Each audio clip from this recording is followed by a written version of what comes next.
Hi, this is Julie Chase, and I am the Dean of the Foundation at Southern Maine Community College. I, like many of you, find myself working from home during these unprecedented times. And I'm reaching out to you today because Tuesday, May 5th is Giving Tuesday Now.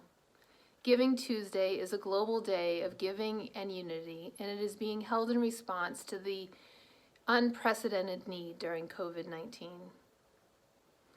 We are asking you to consider participating in hashtag Giving Tuesday Now by making a donation to the SMCC Foundation.